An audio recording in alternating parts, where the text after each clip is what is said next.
Good morning, good morning, good morning.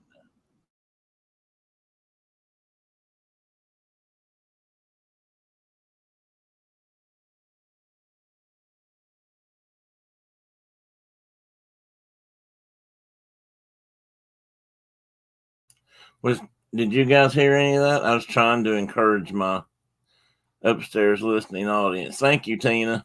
Good morning.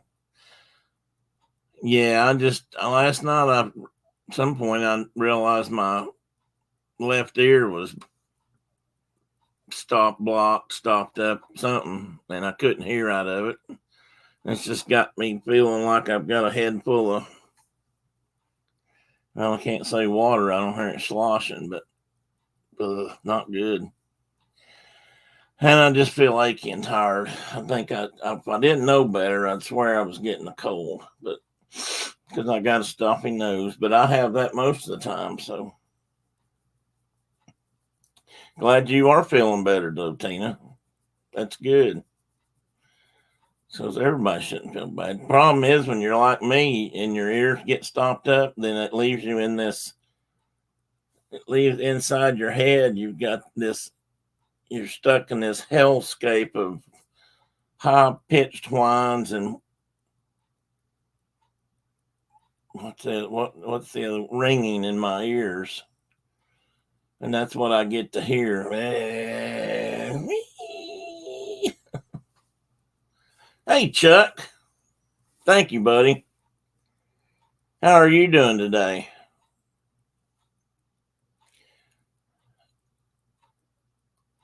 What is goop?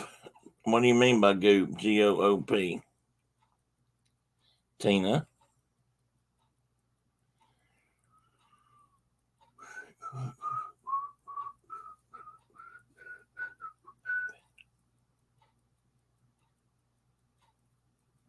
I wonder if you were going to catch that, Carol. I was sitting there thinking, Carol misspelled morning.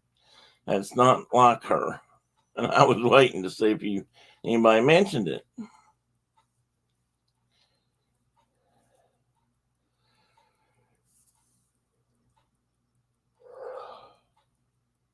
Even though I went to bed late, got up early, I would still say I slept pretty good because I hit your head. Oh, yes, my head is full of goop. That's good. That's probably a good term to use because, it's kind of like sloshy, but it's a real sluggish, bleh, sloshy. Oh, and it drives me crazy when I can't hear anything but the ringing in my ears. If you are among them, if you're amongst the honored millions that have that condition, then I feel for you.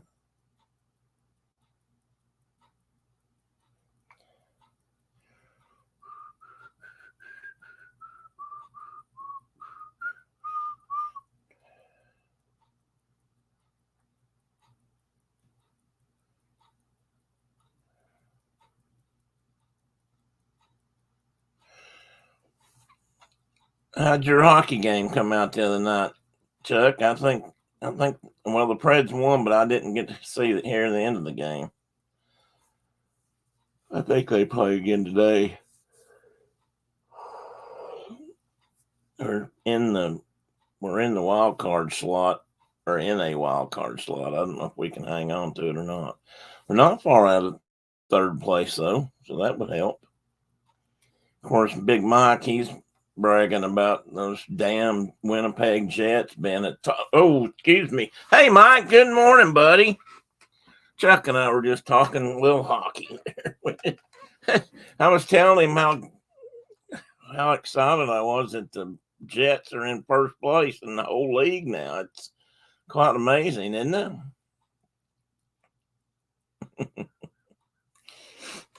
Oh, oops.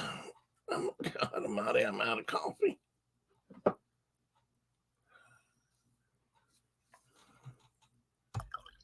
Oh, my coffee's not hot.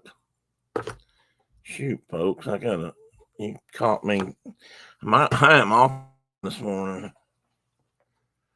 And if you don't believe me, you should see my coffee cup. It's cold and empty.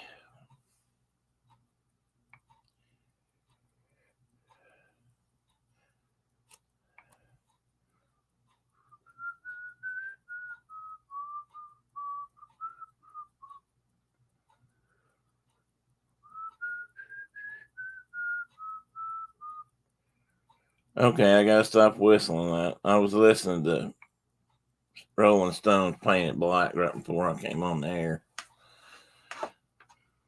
Sabres won handily. Good deal. I think Preds won 2-1, and I don't know if that was an overtime win or not. Oh. Speaking of coffee, I was told to bring a mug and that you'd be able to provide the coffee this morning. Well, no, I got some right here. I got a whole thermos full. I just made it. Well, not less than an hour ago, and I'm drinking on it. I just hadn't filled my cup up.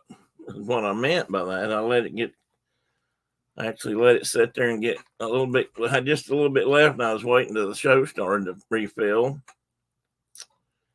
Problem is, I'd also turned my hot plate down, so it wasn't keeping it warm either. So now I got to refill and warm up a little bit from what was left in there versus what I poured in there. And the whole thing is to say, if you want coffee, Carol, come on down. I'll have a pot on. I promise you that. Or I'll have a pot poured. I pour mine, and I believe in buying good thermos bottles, and I've got this bottle that'll keep it hot for 24 hours, keep it drinkable. It's warm in the morning, but it'll still be good. Maple Bacon. I was talking to Maple Bacon, but he didn't pay any attention to me. Or maybe you're talking about Chuck, but I was trying to make fun of your Winnipeg Jets there, buddy, but you didn't even pick up on it. As Andy Griffith once said to Opie, "I'm cutting, boy, but you ain't bleeding."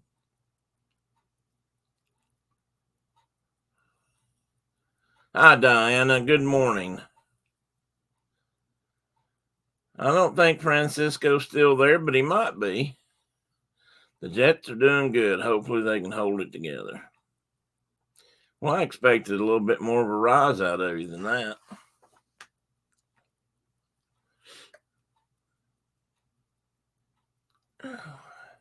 If I'm laying back and I look like I'm just, being really lazy and not attentive, I apologize. I just don't feel that great this morning.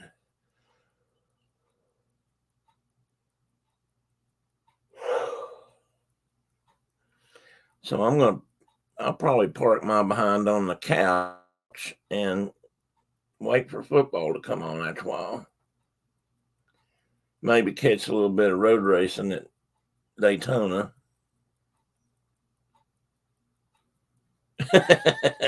What's going on here, Maple Bacon? You seem very subdued for the mic I'm used to. Everything okay, buddy?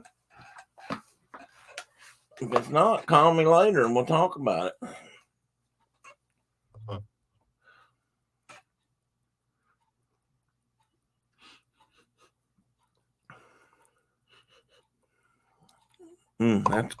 That's damn near cold right there.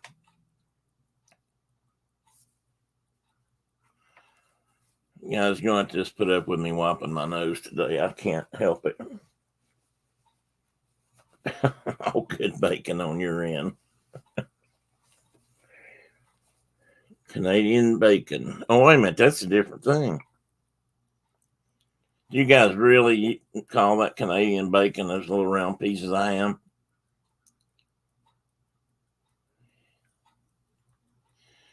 He's more bacon. Yeah, I think so.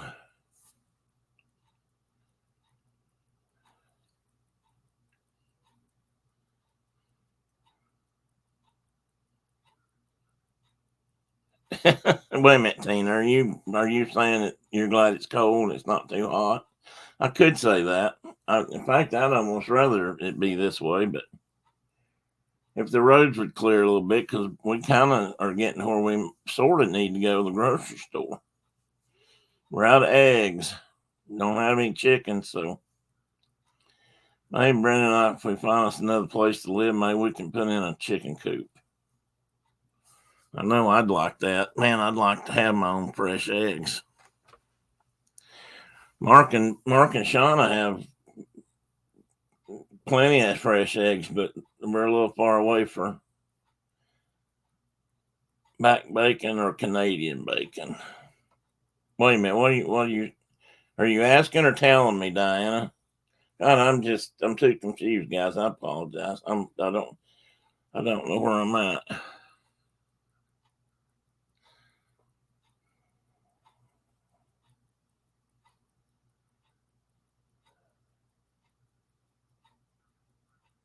Oh, yeah. It's definitely not too hot. In fact, fresh eggs, yes, they are. Don't you love, Carol, fresh eggs? And if Brenda was in here, I'm sure she would agree. How yellow especially if they're good, free range chickens. I guess eating bugs and stuff that chickens should eat, a little chicken scratch, but they got those beautiful yellow yolks. Oh, oh, God, it's making my mouth water. I'd like to have some of that piece of toast soaking up that yolk right now. Yeah, well, I asked you if what we call Canadian bacon really was what you guys called bacon or Canadian bacon up there. And just a question. And then I probably got off on another thing, Diana, and forgot what I asked you. But yeah, I mean, we have these little packages down here, or we have our McDonald's Egg McMuffin that has a little round piece of what I'd call ham, but they refer to it as 6 degrees up there. Well, now it was about that down here, and tomorrow morning it's supposed to be 3. And I saw somewhere earlier, somewhere in Tennessee, up on the plateau, I guess the wind chill was -12. And it was -2, I believe, and the wind chill made it feel like -12. So we got a little bit of that right now ourselves. So anyway, Diane, I was just wondering if you guys, that was the only kind of bacon you had, or if you have bacon like we have. We're all trying to keep you from talking about your chosen subject. If you're real good, we can keep you chasing. Yeah, let's see. Let's see how you do it. That it's not that hard, keep me distracted. I was kind of, hanging loose and see if Mark made it in today.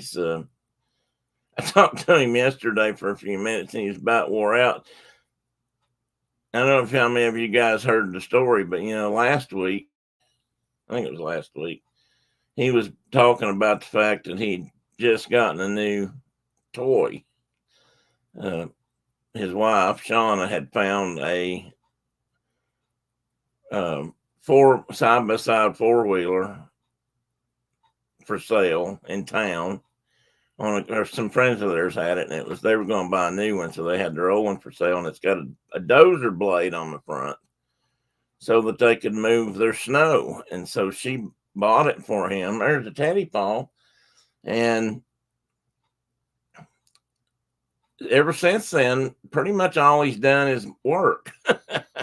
he's been grading roads and stuff off for a week, and his roads look real good, but I don't think he's done much else. And I was trying to explain to him how that toy that she bought him might be turning into something a little bit more than a toy.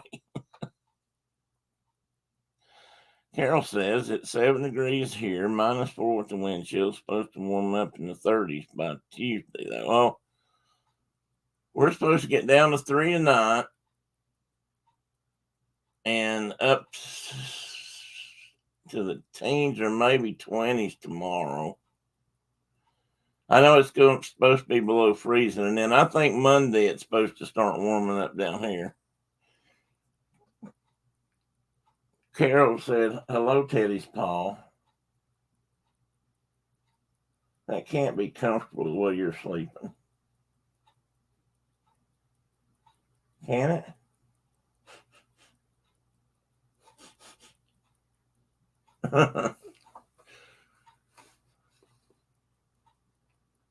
Ouch, ouch, ouch. Hey, John. Now John's in here bragging about a heat wave. Good morning, sir. How are you?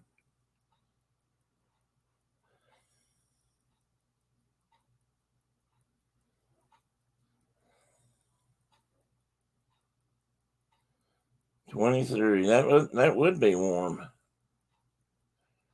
I think we'll see 23 today. I believe. I mean, might as well give my Saturday morning weather forecast.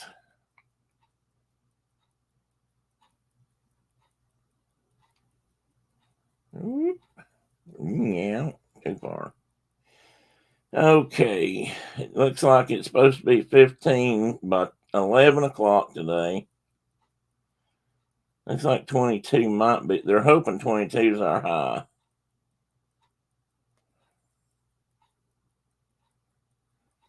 And 8, 7. Well, this is saying a low of 7 tonight in the morning. They're saying 3 on the TV news. And tomorrow may be a high of 15. Or not tomorrow, Sunday. Anyway, it's supposed to be colder and rainy. And which Dave's here? Hey, John, Tina. Hey, Dave, welcome in. I didn't see you pop in there. Good morning, sir.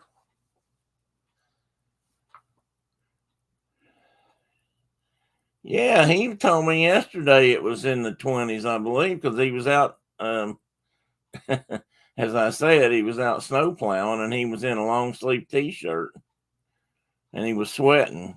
You know, it's that dry cold. But here might be the trick to that. His snow plow has a heater in it. It's got a covered cab or an enclosed cab. Oh, hang on a minute. Yeah, you're tangled up in a blanket. I mean, a towel. I had a towel laying down here on my foot warmer. So I got one foot that likes to stay cold. And there, speaking of the devil,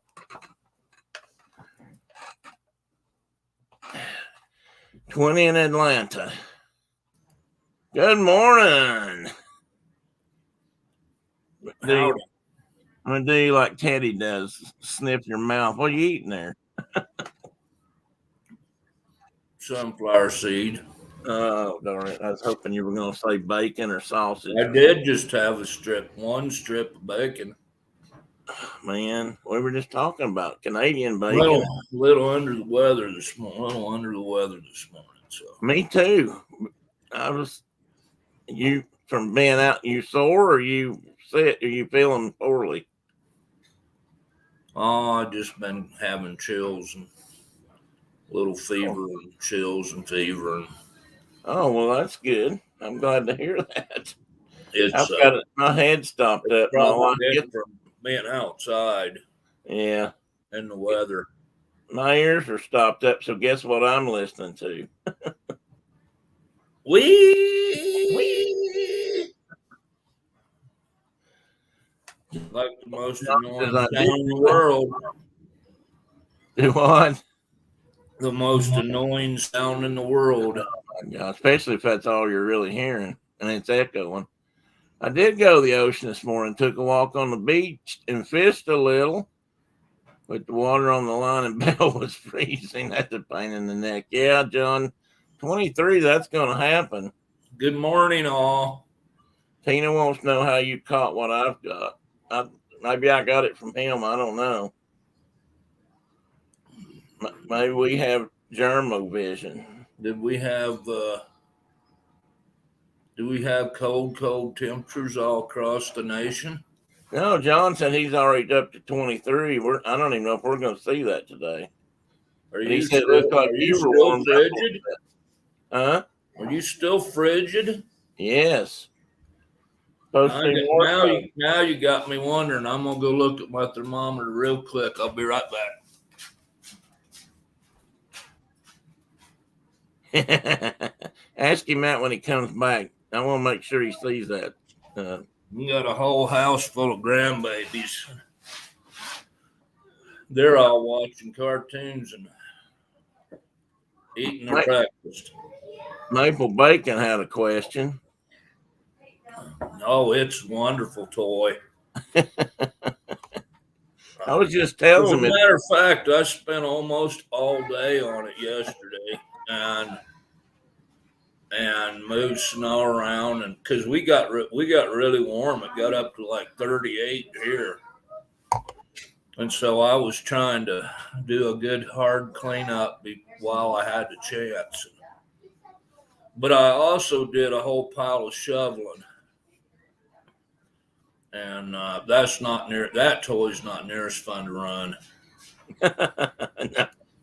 No, I've handled that toy, one of those toys, for a lot of my life. I've never found them all that much fun. I've never found myself running to the shovel because I had a free day off and wanted to do something fun.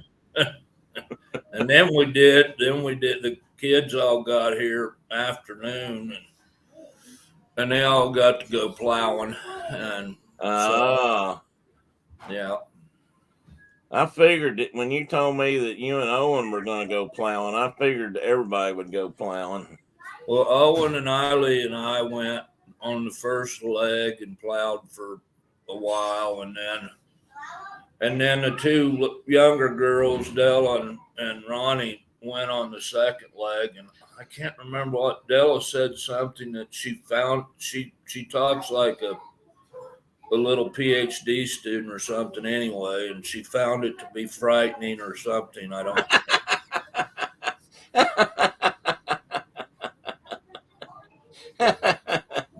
She'll go home and tell her mama that. They won't let her come back. Well, they were already they were close to banning them anyway, because we had that deer mouse running around. Hanging out, you know. Yeah, I bet they were. But we have thousands of them in this. We've had thousands of them. Well, this one just decided he was our buddy, but he has since disappeared. So he's gone back to join his wild brethren or whatever. He's gone to bring more incidents. I found this great place. Caitlin bought him a darn mouse cage. And now she's got no mouse to put in it. Now she's got no mouse. So she'll be hunting one somewhere, probably.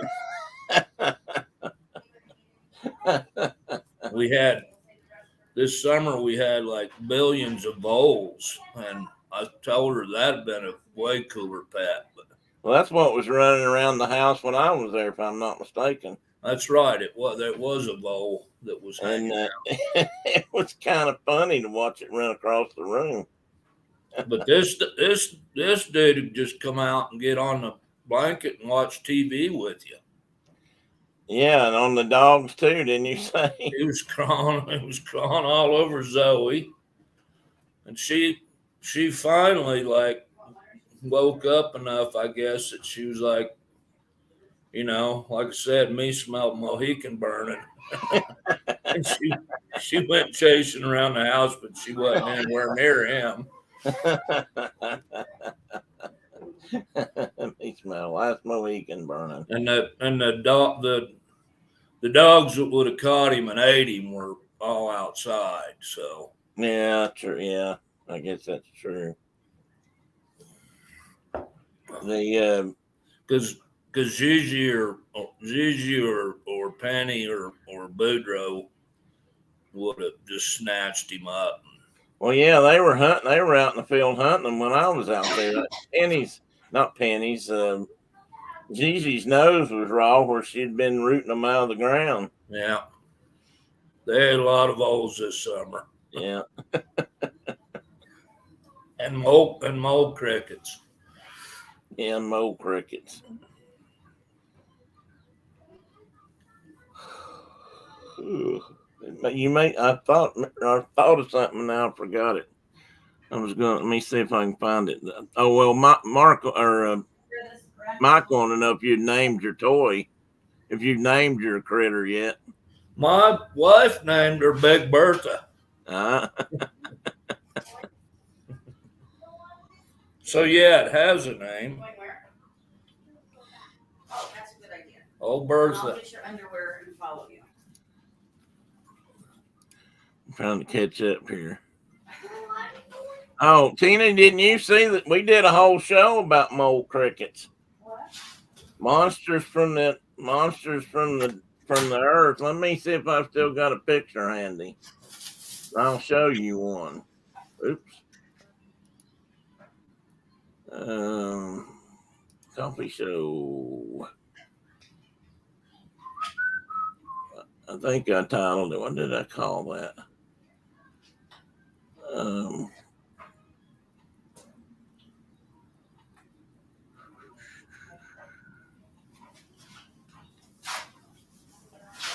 I don't even remember what month that was. It was in the summer, I think. Was that before or after I was out there? Oh, way before. Okay, that helps. It would have been May or June or July. Well, I couldn't remember what day summer was on this year, so Tuesday. We had our winter this year on Monday, Tuesday, and Wednesday of last week. Well, I guess it's still going, it's dragging out. It should be summer here again real soon. All right, guess what, guys? What did I name that darn? I can't remember what I called that show. I don't either. Oh, here we go. Insects, Strange and Wild. There's a mole cricket. Big ugly. All right, Tina, here you go. Hope you're ready for this. I've warned you. If you're triggered by monsters or insects, everybody should cover your eyes. Oh, now she's saying she remembers it. Well, right there is one.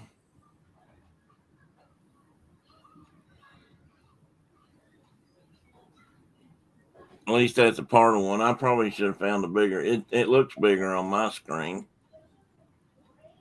Well, but it's just like the front quarter of the animal. Yeah, that wasn't a real good shot. They're about that long. Yeah, that might be the real thing about them. They're how big they are. Now this is that don't look like the ones we had. Really? Ours had almost like these two punching looking fists with claws. They look more like that. That's more like it right there. Yeah. Okay, Tina, good. She said it wasn't triggering her. Oh, that's an overused word. Lately. Anyway, we talked about those on. Yeah, they all merged one night and covered about 3 acres of my pasture. Every half an inch had a perfectly round. I did that show on August 5th, so it was before that when they popped out of the ground. Yeah, it was. I think it was in July. And they did quite a little bit of pasture damage where they were at. Do you think did they kill much of your grass? I mean, I think they were eating roots. Well, that's what I mean. They eat from below, I think. Is what I read. Grass and alfalfa. I was looking at a piece of property last night online, and I was showing Brenda an aerial picture of it. And it looked like there was a field down below the house. It was an older house in 1917, I believe. Anyway, the way the property lines were, it was on the GIS thing on Tennessee property map. there was a field down below the house that was about half full of bales of hay. I told Brenda, I said, if we buy that place, we can load them hay bales up and send them to Mark out west. So somebody's still haying that place. Yeah, well, there's a bunch of fields all around there, and they're probably just storing them there. Yeah. I mean, it's about six. That one's about 6 acres, but I don't know how much hay they're actually taking off the place. But they were keeping it there, and I was thinking, well, if it's on my side of the line, I might, they'd probably come get it before I sent it. But I thought I could send that to Mark. He could have hay, free hay. That's a long way to haul hay, buddy. Yeah, I know.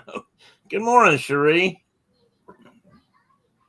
I could go change hats. Yeah, they do, Tina. They do look like kind of a cross between a crawdad and a mole.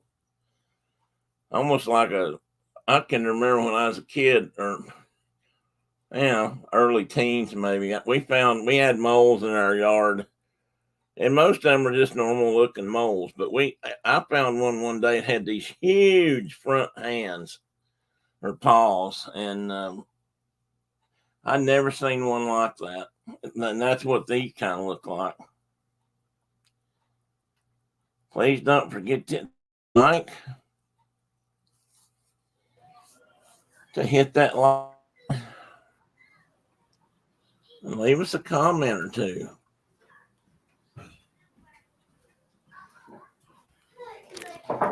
Oh, me. What are we talking about today? Different kind of bugs. Other bugs.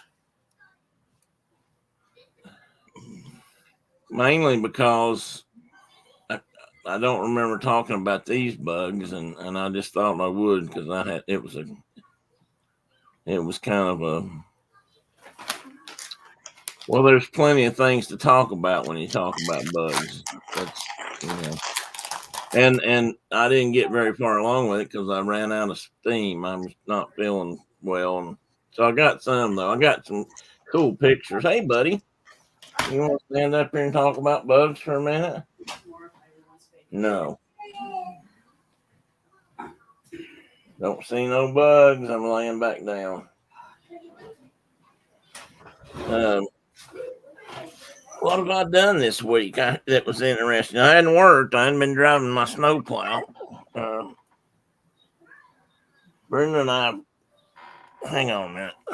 Brenda and I have been looking for a place to live and looking for a piece of property.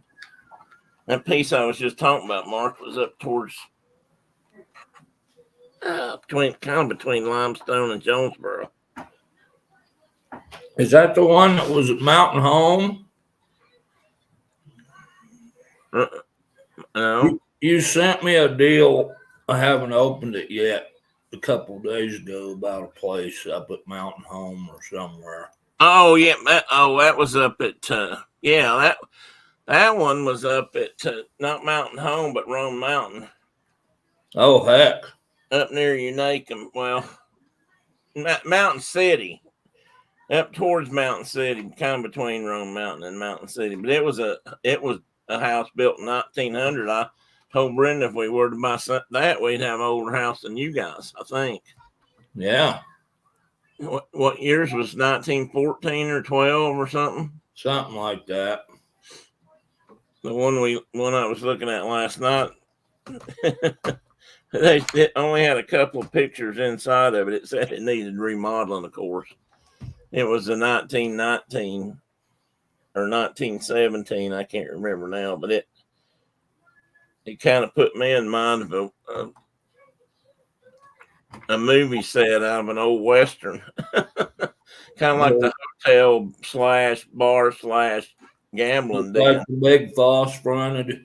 Well, it's, not so much that. It's just how it was inside. It just had that color, and it had kind of chandelier lights like you might see over a poker table, and a stairway going up one side, and I don't know, and it was just the colors were just right. It could have very well been something out of the Wild Wild West, at least on TV. There's my Mike, we'd probably just as soon have just property, a small piece if I could find one. Can you see that? Yeah, is that the top of your? What is that? Well, I'm trying to go to not be glary, but it won't. I'm catching the light from the kitchen. That's okay. I see the roof of something, and That's the loafing shed out on the west side of the property, and the 8-foot tall snowdrift. snowdrift. Who's that standing? And the two granddaughters, the younger ones, up on top of it. Yeah, that's what I thought. They had a big old time yesterday. I bet they did. Now here's a view of it. Now, is that actually, what do you call that? The welcome shed? Loafing. Loafing shed. So is that on your property? Yeah. Next time I'm out there, I gotta drive around the fence line. I didn't get to see all your property. You can't drive around the fence line. Well, you know what I mean. Let me see here. I brought this up just specific to. I was going to show you something. Oh, there you go. Some of my little rosy finches that came all the way from the Prebolofs Yeah, check that out, guys. are here, That which bird is really migrates. cool. When that bird migrates south, it stops around Marks, and that's Yeah, but it comes all the way from Russia. yeah, but it's right. Tina has a question.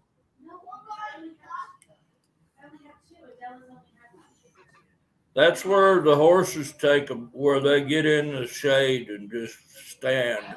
When they're just loafing around. Eileen wants me to make bacon when she wakes Animals up. loaf too. In fact, there's a whole part of the science of zoology that talks about loafing habitat and loafing areas and that sort of thing when it comes to wildlife, because they need a place just to hang out and have a beer and talk amongst themselves too. I'm Yeah, just gonna make more. during my master's, I spent an inordinate amount of time describing wild turkey loafing habitat in my thesis. I measured it and I Described it, took pictures of it and described it and measured it, and over and over and over and got insect biomass out of it. different times of year, and what time of day they used it, and what time of year they used it most, and when they didn't use it, how many days you sat there and never saw one. And counted lots, that kind of stuff. Loafing habitat's important. Oh my goodness. What else was Mike asked me how it was going or something. Oh, back to the prop, Mike. We'd rather have a piece of property, honestly, but because I have envisions of, don't tell Brenda this. I don't think Brenda ever got online, did she? I asked her to. I called her. She fell back asleep. I'll bet you anything. I'd like to build something, but it may turn out to be a double wide situation. I don't know. I guess it depends on when. I told her last night we may have to just buy some. We may have to put our stuff in storage bins and then buy that AT crap. Let me back this all up and start it again. We may have to put our stuff in pods or storage bins and go ahead and get us a used RV and just live in it for a little while. If we do that, I can definitely come out and see you and visit for a bit. Maybe after the snow quits flying, but So I don't know what we're going to do, but I would rather have a piece of property. But if we find the right house, problem with some of these old houses that I've looked at, I think that would be cool. But I'm not in the best physical condition to go in and do what I'd like to do. No, Tina, we got to move by the end of March, so it's still not very far off. We're probably gonna have a hard time finding anything, much less getting it. I mean, it takes at least 30 days just to get paperwork through to close on a house. So I don't see that happening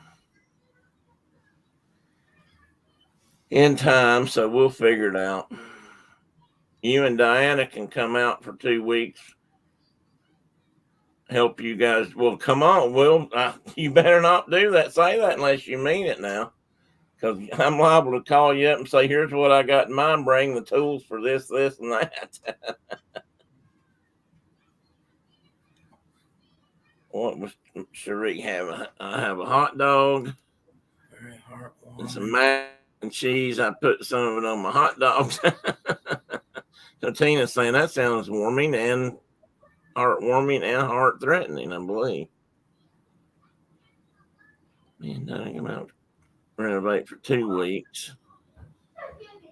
Well, you might want to think about staying longer than 2 weeks, but as long as you tell the border police that I'm coming to help you build and you're not paying me, it's allowed to bring tools across the border. I never even thought about that. That's a good point. Is that going back? What about going back? Would you have trouble taking them back? I have known airplane mechanics to come up there and kind of be turned away because, they didn't want to have us coming up there and working on airplanes when they had people up there qualified to do it.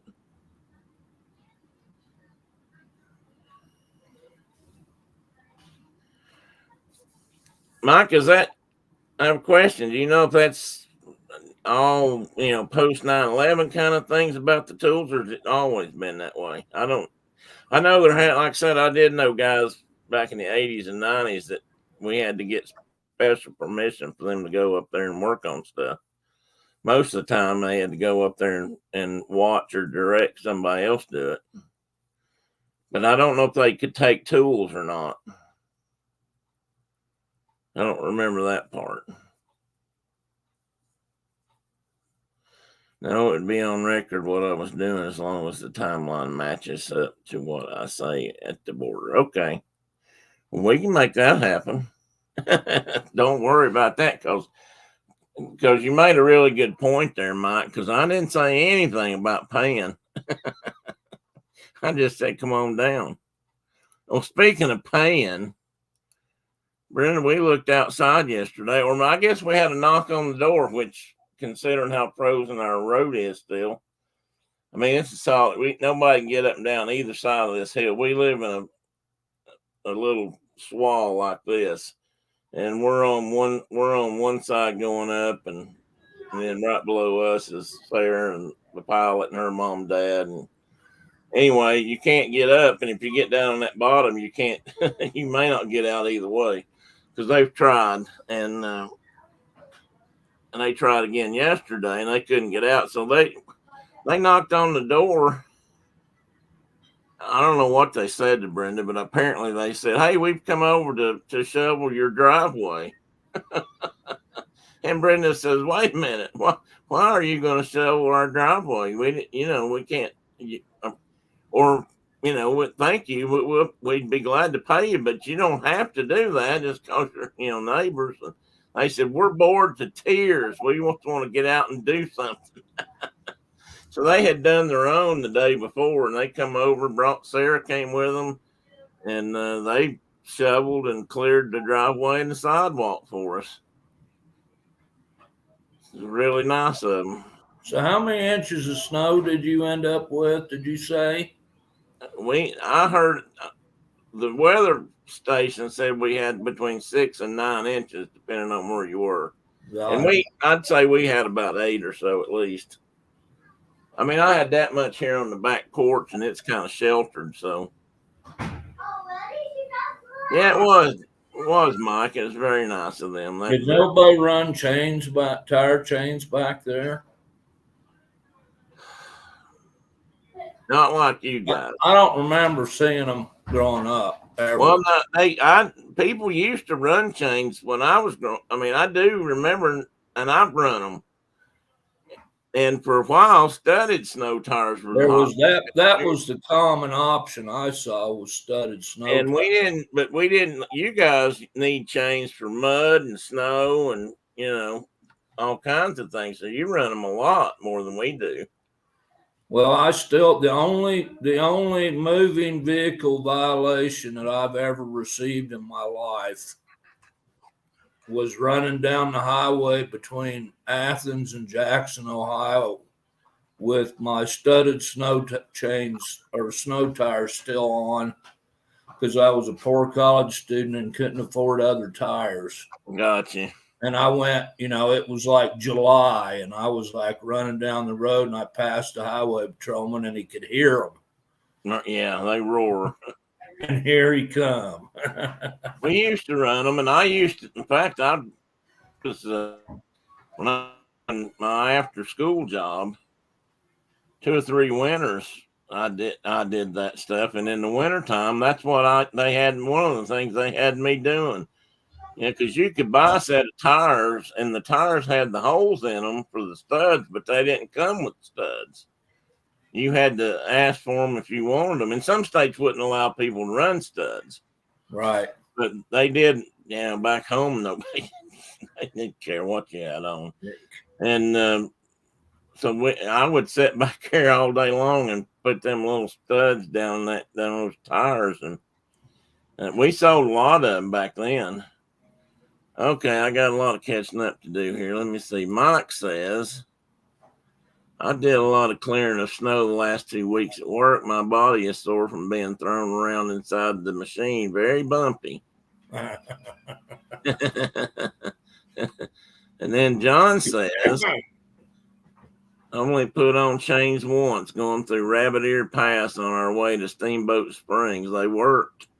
And he had a Ford F-250 4x4. Did you put them on all 4 wheels, John, or just the rears, or just the fronts? You guys run them on all 4, don't you? Well, I used to just run 2, but on the front tires. Okay. You put on as few of them as you can get away with. That's well, I know, but I was thinking you guys use 4 on 4-wheel drive cars. I put them on and took them off like 8 times in one day before. Oh, I know, it's tiring. And it ain't that much fun. No, I've done that too, but it's just been a while. They don't like you using the chains or studded tires because they say it rips up the roads. I think that's both. The roads are in worse shape now. Now that's probably true. I don't remember the roads like he just said, nobody wants to run chains, especially if you don't want to run chains if the roads are dry. If you're not in snow and those have cushion, you do not want to be riding around in a car with chains on, because that will absolutely beat your teeth out. And but studs, they just make a lot of noise, but I know in some states you're not allowed, like he said, certain times a year, and I think some states outlaw them altogether. And they make some other kinds of I don't know, less abrasive chains now that you can wrap around tires. They're nylon or plastic or something, but I don't know how well they do or how long they last. Well, we ran those for real chain, big heavy duty chains. I've seen a lot of people with these little plasticky looking, silly looking little deals that I guess legally, because we have highways that you're not allowed to drive on them unless you have chains with you. Yeah. That we have a what would you call that? A level of alertness that YDOT will submit, and it's not legal for you to drive on that road unless you got chains. But they get away with things that I couldn't see them doing much, but anyway. John's telling that Yeah, rabbit ears that sucker's always. It might be closed oh, in it probably July. is. And Mike says usually on the highway they mark that you're required to have chains on. If the highway's that bad, you shouldn't be on it anyway. So that's kind of true too, if you can help it. New York outlawed years ago. Did they outlaw chains and studs, Tina, or just studs? I mean, like I said, they might outlaw chains at the wrong time of year, but I don't know who would do it on dry road. I've seen people doing it, throwing This sparks is down kind of the road. like the history of the car seat.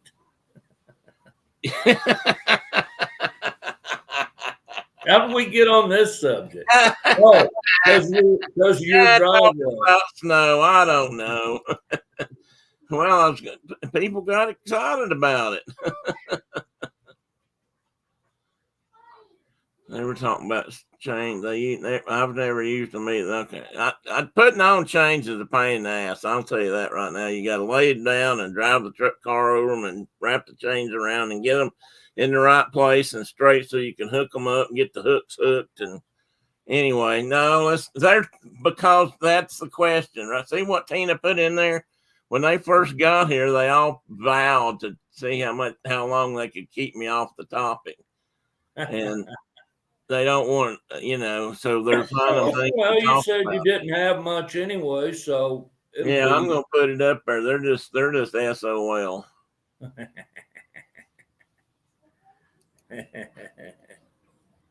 So before you do that, yeah, we had the whole house full of grandbabies, and I wanted to go to Disney Plus and we were gonna. And I see Tina's little picture there, Miss Piggy. Yeah, we were gonna watch a bunch of Muppets, and they were just not. They weren't on like there was no Disney on last night. Reckon why not? And I know you're a fan, so I figured you know what the matter was. I don't know. I don't know. Last night I was all watching. The other channels worked, but Disney Plus didn't. Huh? Maybe somebody else in here does. Oh, look! You're starting with the last slide. Oh, what am I doing? I'm telling you guys, I'm not in the best shape today.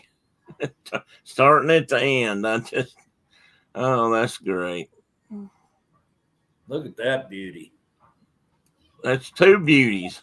You got Tina's thing over part of the picture, so I can't see the bottom of it. Oh, I can't see the screen. What do you mean? Let me get that out. There you go. All now right. I can see them. One's got the other one up in the air, kind of like, oh, and he's getting ready to throw him over the cliff, out. Caveman. Because I got looking at beetles and horn beetles, and I thought, I may not talk about much else. So nobody's really sure about that, but they kept me off bugs this long, so now we're going to move on.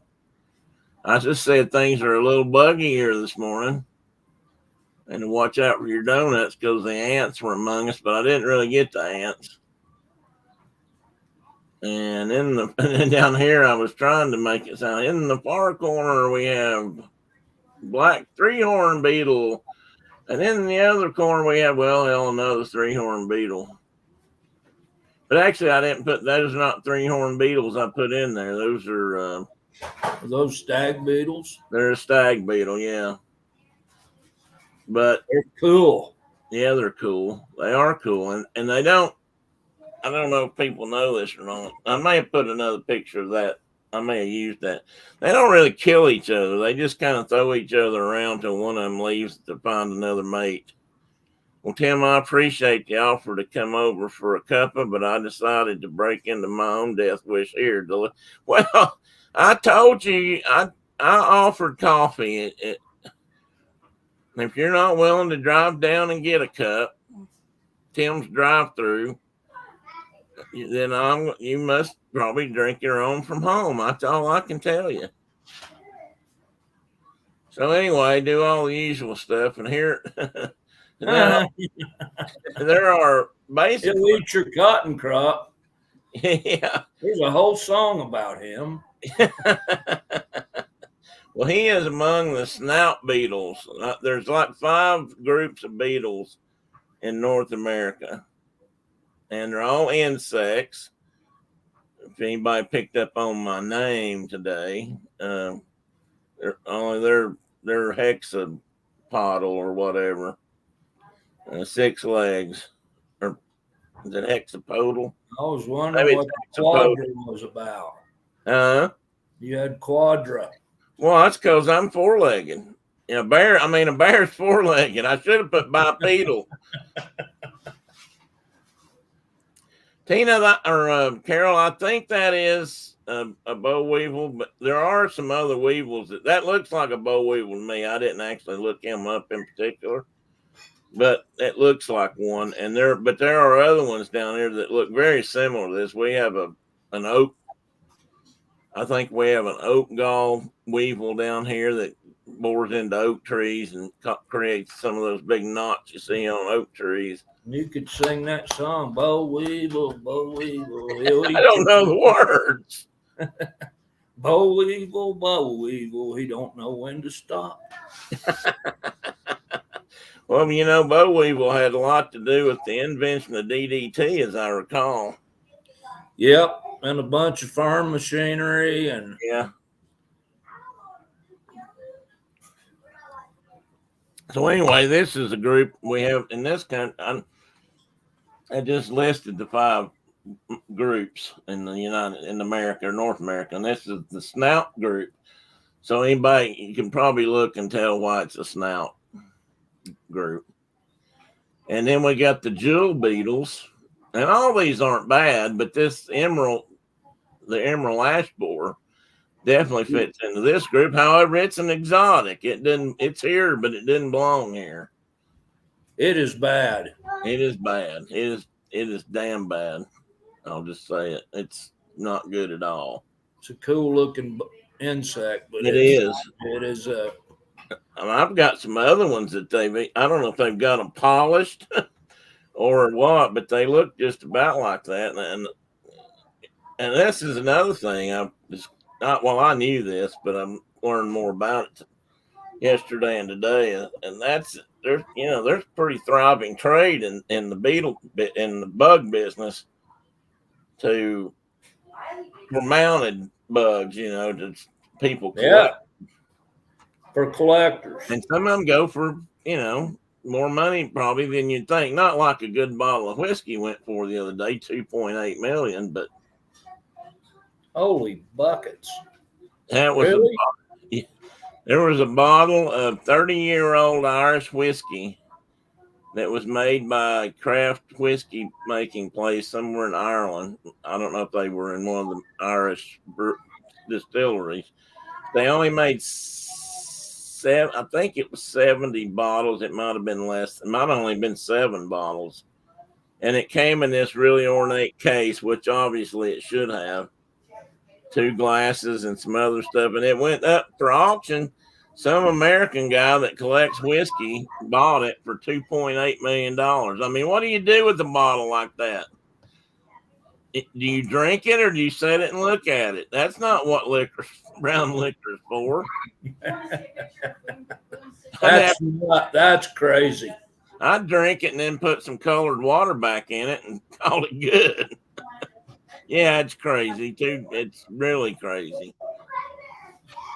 Okay, that one killed all our ash trees back in the 90s. All those little, yep. And they've come all the way down through here and they've killed all of our ash trees too, which has really hit a bad lick down here. Mike, do you feel the need to apologize to Carol for making false promises? Oh, what did he say?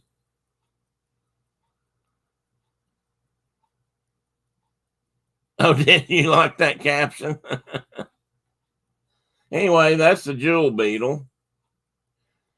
And this, while it looks like a jewel beetle, is just it's a scarab beetle. You can kind of tell by the shape. And all these beetles are hard shelled and have wings. and can fly. But this one isn't listed in the jewel group. It's considered a scarab. And we got leaf beetles, which include, I'm not sure exactly what this one's called, but it also includes like ladybugs and that sort of thing. That's a tater bug. That's a tater. That's right. That is a tater bug. That thing's eating your potatoes right now. We used to go through the garden and pick them. I should have remembered that.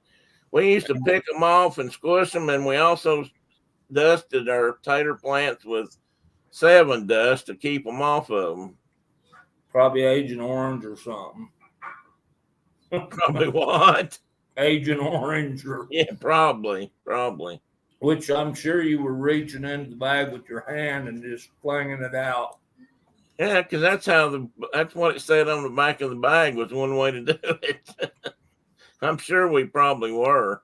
Actually, I remember putting them in pantyhose or stockings, and you knot one end up, and you just shake it out of the. But we probably filled the pantyhose up with our hand. I mean, well, that stuff won't hurt you. No, I know. And then there's this click beetles, which I didn't realize would be a group by themselves. But anybody in here doesn't know what a click beetle is? Man, we found some in Arizona that were like that big. Really? And just gorgeous colored, like, all kind of really pretty colors, rainbow colors. But they, man, when they snap, you can hear them. Yeah. Good. Oh, it was the coffee thing they were talking about. The fact that Mike said I brought coffee. He was going to take care of the donuts, which he didn't. I don't hear anybody complaining about no donuts. I didn't get a donut. And I offered coffee, Carol.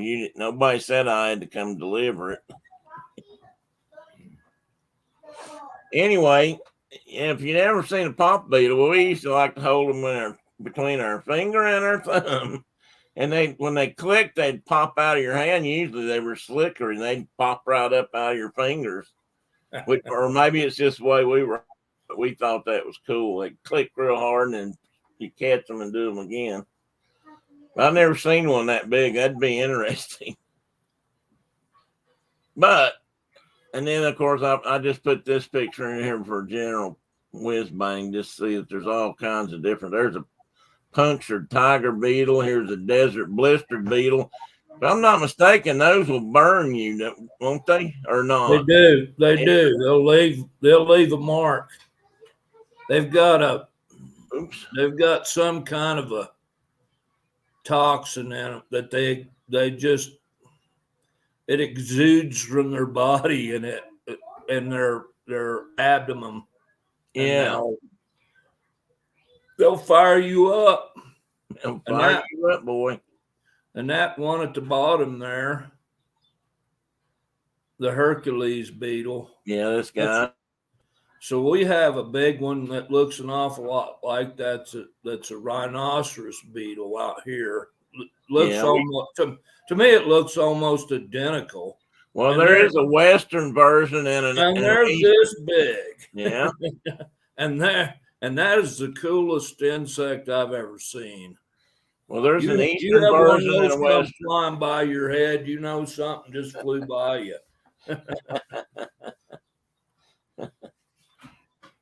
I thought we had these are kind of cool. I mean, they got the basic things I've already shown you, but this one I think is cool. The American burying beetle, Necrophorus americanus, and that's I believe that's the Western version, which was endangered for a while. Which is really a bad thing when you think about it, because these critters get rid of dead bodies and carrion and. Well, not let me restate that. I don't. Maybe I shouldn't say dead bodies, but they bury like dead birds and little animals because they lay their eggs in them, which become larvae and eat the rotting flesh of the creature they buried them in, and then they grow out. So they're kind of an important creature. And apparently, I've got a little map here in a minute. But apparently, they're still considered endangered, except for, well, I don't know how this stands actually. I didn't go follow it up too much because I ran out of time. But in Oklahoma, they either did or are trying to get them removed so that they can do more oil exploration, because apparently it was affecting their oil drilling. And, that does have to come first, of course. And so they weren't, but I don't know where that stands. But they are considered an endangered species in the West. The English one, or the English, hell. Eastern. Eastern is not. Oh. So if you ever watch the movie, the prequel to Lonesome Dove called Comanche Moon, Yeah. there's a scene where they're chasing a Comanche horse thief right at the beginning of the movie, and Val Kilmer's playing this old captain of the Texas Rangers, and he he's a very highly educated man, and he talks about his he had an uncle that was a scientist guy, and he had been working down in Brazil or somewhere in South America, and he was of an agnostic bent, as he said. he did not, and he was, when he got bitten by a fer-de-lance. Oh, not good. And it killed him. Yeah. And his wish was that burying beetles could have him. Cool. And one of those characters was like, "What? Why would he do that?" And he was like, "Well, he did not believe in heaven, but he did believe in bugs." Well, there you go. But it was that critter right there that he wanted to have. Wanted those to have his body. I don't know if you're keeping up over here or not. Mike says, how long? Interesting. How long would it take to get rid of a dead body? And then Carol said, Mike, that comment helps me understand why they question Canadians with tools entering the USA.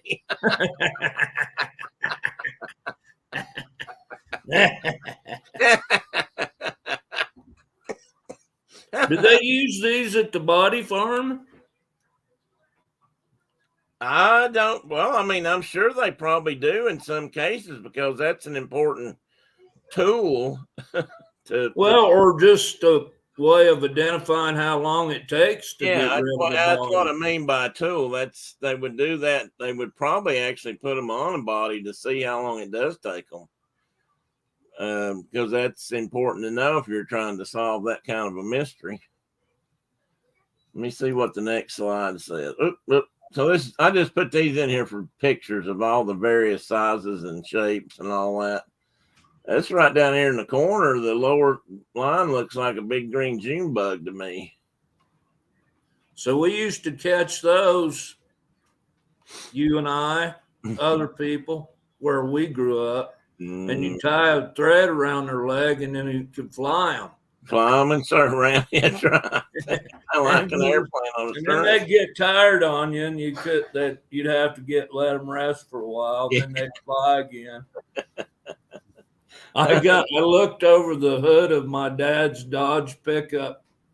We were between Bristol and Johnson City on I don't remember what that highway number is. And I looked over the cab forward, and a June bug hit me right square in the forehead and knocked me down in the bed of the truck. You were in the bed of the truck. As Dad was driving, at whatever. 100 miles an hour. 90 miles an hour. The contact speed, the closing speed between you and that was probably fairly high then.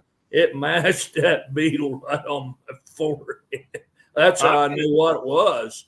I can vouch for that, because I've been hit by a few big ones on my motorcycle, and they hurt. and they always seem to manage to hit you right in the place where you're not covered up, And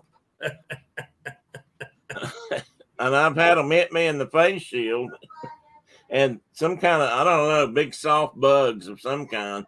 And when they hit, they splatter, and they're big enough that they just cover like half the face shield, and I can't see it. It's almost like somebody threw an egg at you. Tell Dad, hey, John. Hey, yeah, tell your dad we said hey. Okay, this is a version of the, oh, you said it a while ago. Stag beetle. Stag beetle is supposed to be the biggest one in North America, or there are some that are that size. And this is a guy's like a big hammerhead shark. I mean, if that wouldn't be ugly and scary, I mean, why did they not make instead of going out and creating something like a Godzilla, why didn't they make one of these guys big? I mean, hell, if I was a kid, that would have scared me. And I don't know about this one, but some of these guys can pinch. And while they won't hurt you otherwise, they can pinch. They can leave a mark on your hand. And there's one version of this. Is Kay in here? I don't know if she's made it in or not. Well, there is a version of this thing that's they've got a picture of the largest one they found in South Carolina. I believe it. Probably the next slide. No, not yet. But that guy, I like this picture over here on the right. That's a good picture, and that's a pretty impressive beetle. I've got a dirty clothes bag over Yeah, it's that's pretty cool. And I threw this one in. This is the shot I had at the front of the show. And this is just a common, this is what male horned beetles do, probably unhorned beetles for that matter, just hard-shelled beetles. When they meet upon one another, if there's a female in the area that activates them, they will go into fighting mode. They will lift, push, and shove and twist, and they'll throw each other around till one of them quits. They don't crush each other, not clamp. Well, they may clamp down a little bit, but was he just playing up there? Well, you've got rhino beetles there too. Yeah. Well, they're all kind of in that group, but I've got some more pictures of rhino beetles. But these guys are pretty impressive. Some of them are, but they all do that. They all exhibit that characteristic, and they said if you can imitate a female, there's like a cricket call almost that the females will make, or they emit a pheromone. And if you can do either one of those things or create it, you can just send them into a fighting frenzy. Over who's going to get Tina's. Basically, the girl walking around the ring also rings the bell. Yeah, pretty much.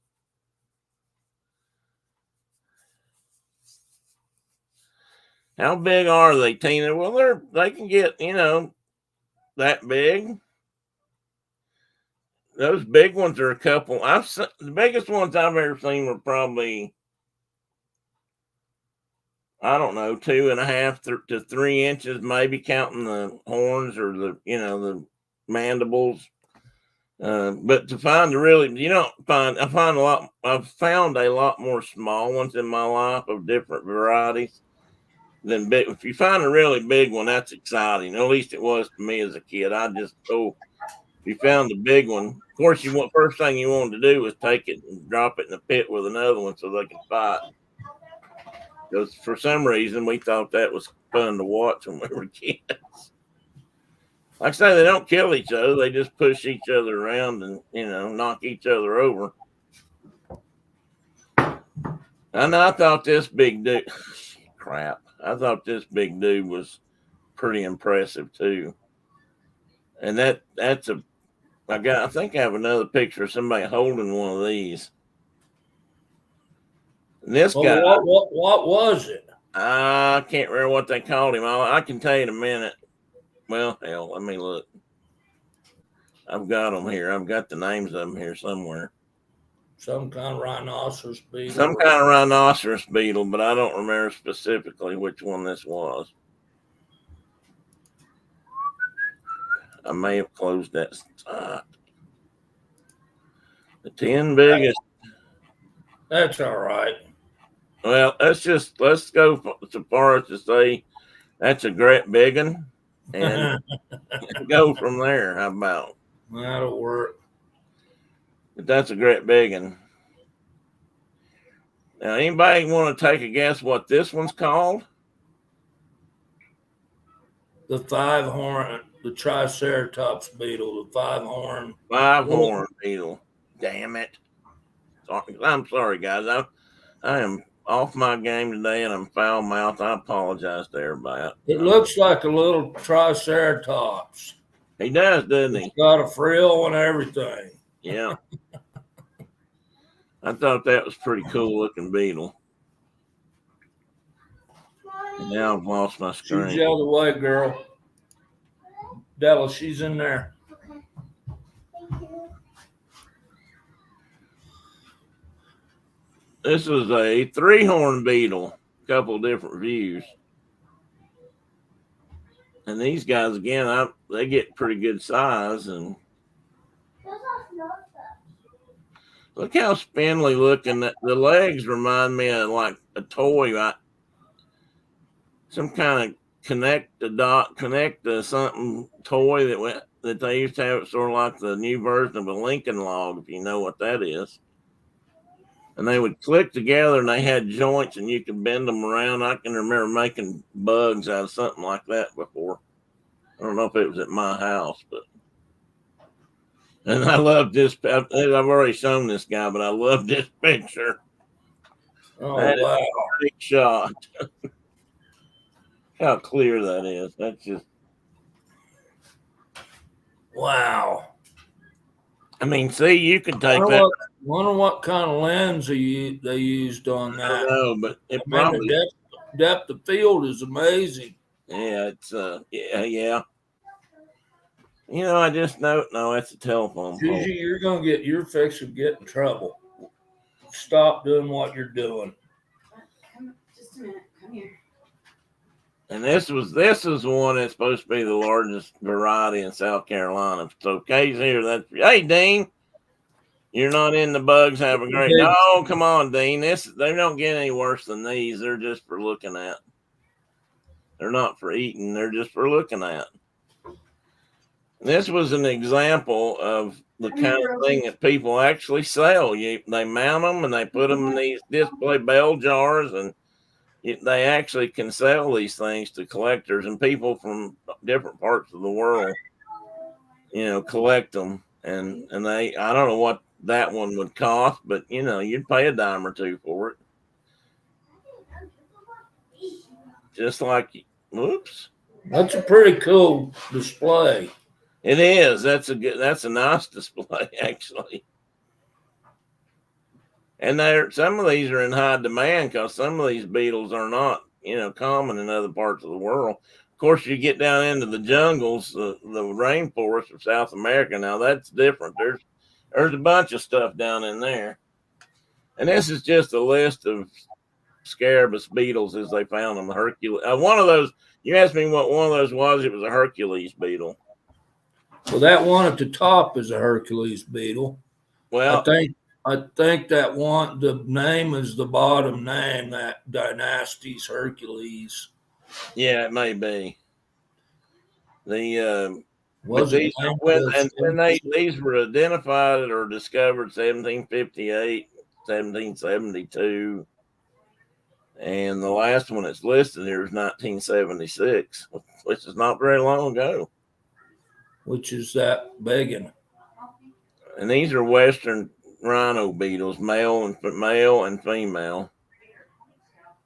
And I put these on there again to show how they're displayed. This is, if you had an insect collection growing up and you were, if you really were really into it, this is how you would present your. You get those Riker mounts. Remember those Riker mounts? Those black, they were black bordered kind of a glass case with. Oh yeah. And you'd put your insect in there, because I did this with butterflies and things. And then you had I don't remember what they called the little label, but it was just a tiny little, there's a specific name for it. Of course, I collected bugs. It said that. I took a screenshot of the slide. I'll send it to Kate. Okay. Thank you, Carol. My daughter found one each of this at a spring in Arizona on the edge of the mountain. She found a male and a female in the same morning. What didn't I do? Wait a minute here. Maple Bacon did something. I didn't take what bait, Mike? I missed it. He's trying to check. They tried to get you off of bugs. Oh, they're still at it. Oh no, Tim, it's horrifying. See, they're trying. You know, Tina, somehow I don't know if I believe you would really say that. Tell me, Chuck, is she really in a panic over bugs? Now, if I thought I was really damaging somebody, I'd stop. And here we got some more right now. What this one up here at the top left is what we'd have called a pinching bug. And yeah, those things were everywhere when we were kids. Yeah, and some of these things actually get a hold of you about better than a crawdad could. Yeah, that one could bite you pretty good. They can grab a hold of you. And this is your basic rhino beetle down here. These two are probably the same one. I can't tell about this. I mean, insects, just the least little thing makes them a different subspecies. And, these are the kind of critters that they really get down into mixing them up in a blender to see what they are DNA wise. These bugs. I don't remember what the number of new species they find per day in the Amazon or something. I've seen that number too, and I don't remember what it is. It's astounding. Yeah. I mean, to this day, they are still discovering new species down there at a rapid rate every day. It's quite amazing. Carol says these are really amazing, but I still don't want to meet them in person. Oh, I thought she said something else. Most of these guys are not that big, and most of them, they're harmless. I mean, We're ready. This is that Can we go outside now? Necrophorus or how would you say that? Okay. Forest, wouldn't you? Necrophorus americanus.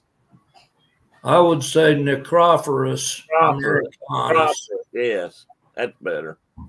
I'm saying it the way the Brits say it. They say all them words wrong. I've got a whole list of words. Brenda and I write them down. When they make up a new word, I try to keep track of them. Anyway, I like when they put extra syllables in, like aluminium. Yes, that's a good example. And it's supposedly their language, and they can't even speak it. So that's where southeast Oklahoma is where the Bering beetle, where they were doing oil exploration. Well, those are counting that the hash marks are the states that western beetles were considered in danger, and I think these are some of their main habitat areas. Although you guys have them too, I'm sure. And the brown states are where they're confirmed that they have them. And there's some which I don't really see any. They were going to try to do some attempted reintroductions. And there's some attempted reintroductions in a county, but I don't see any of those marks. So, but Oklahoma was where they were trying to get it delisted so that they could, because it was interfering with their punching holes in the ground. And I don't know that we're that desperate yet for oil. Maybe someday that'd be really more important than the bugs, but I hope by that time we got something else to power our vehicles with. But anyway, what's that? Is that Meigs County in Ohio there on the river?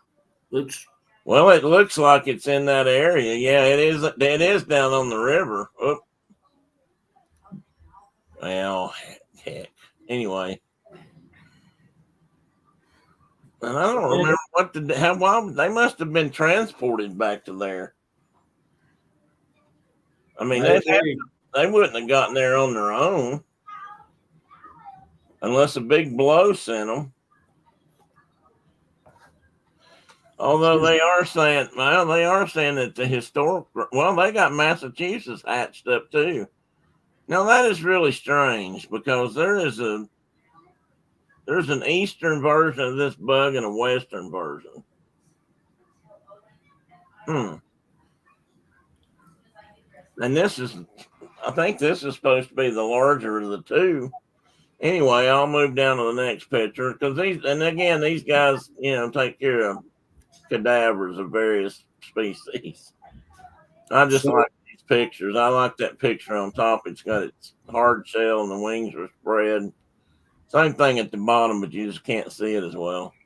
So, Carol, speaking of Ohio and Michigan, I sent Tim a picture to send to you. I don't know if he did or not. That had one of the kids from Red Dawn with his rifle held up there shouting Wolverines. I did send that to her. we were thrilled.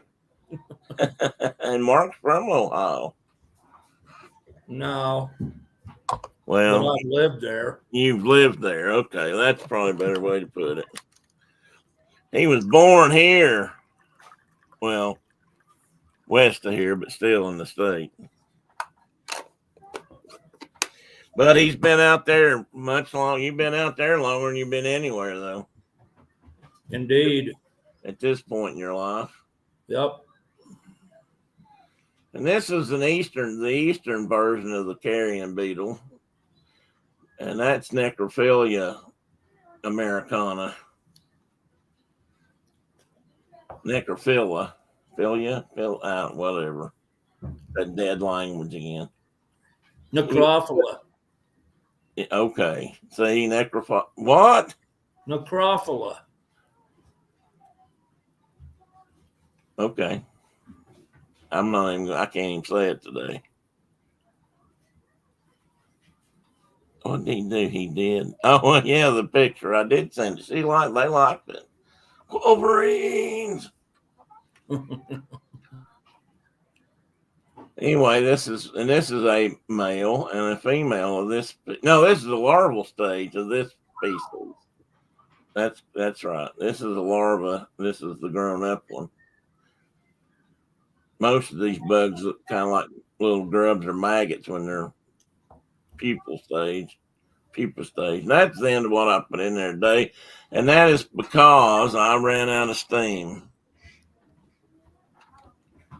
And that is the Fact Jack.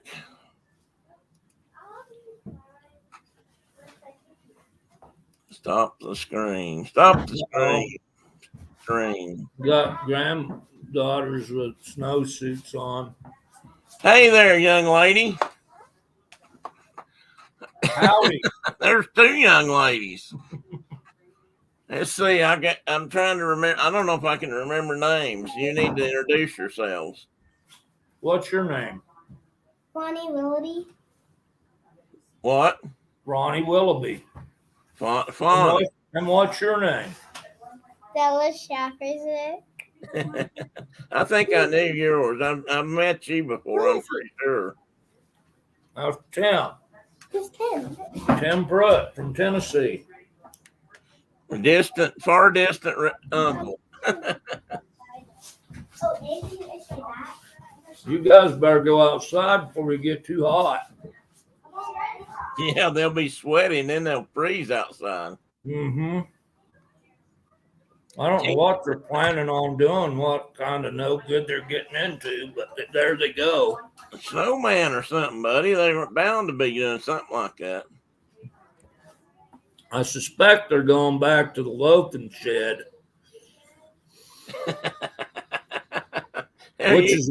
which is about 400 or 500 yards from the house, so it's a little bit of a How hike. would they go there? Are you just saying that?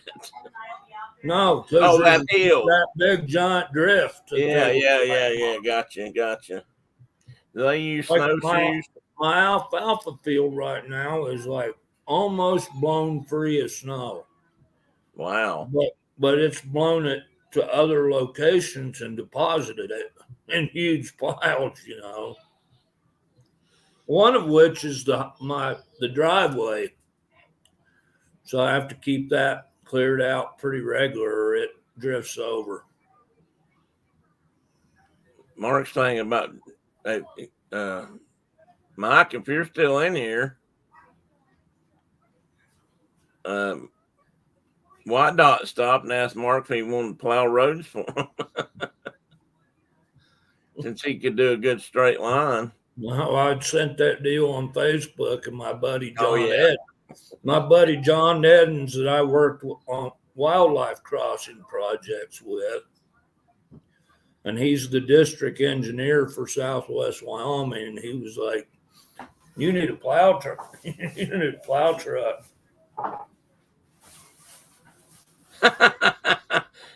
Carol says if her teenage son doesn't get up pretty soon, I may just put a loafing shed sign on his bedroom door.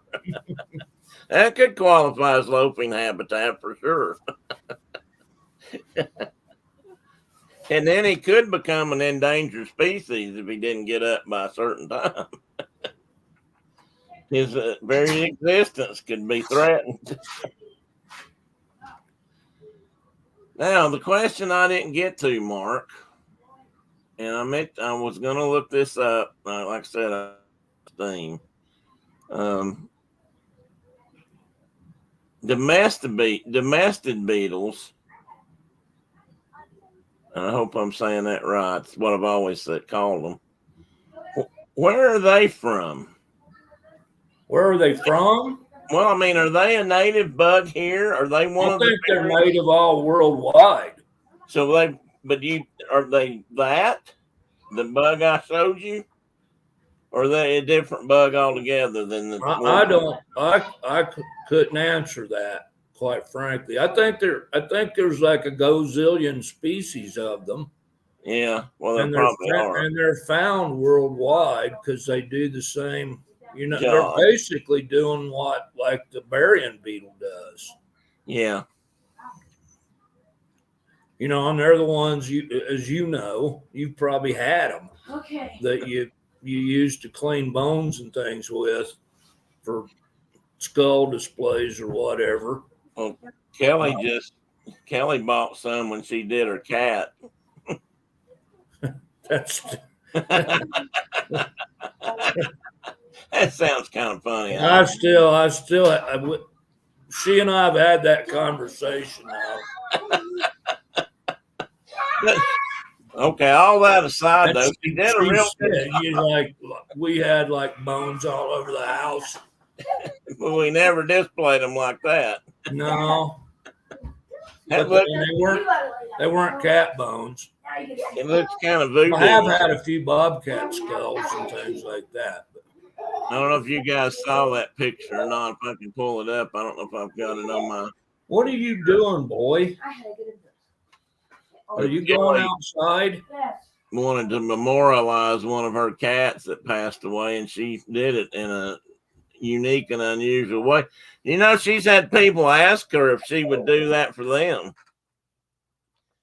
So it's got her interested in taxidermy.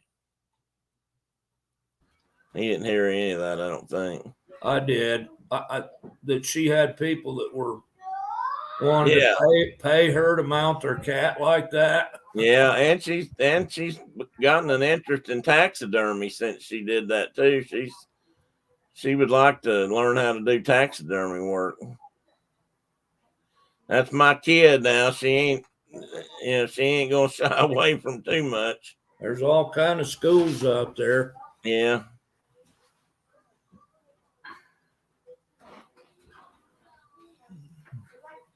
I thought I saw something else in here I wanted to post.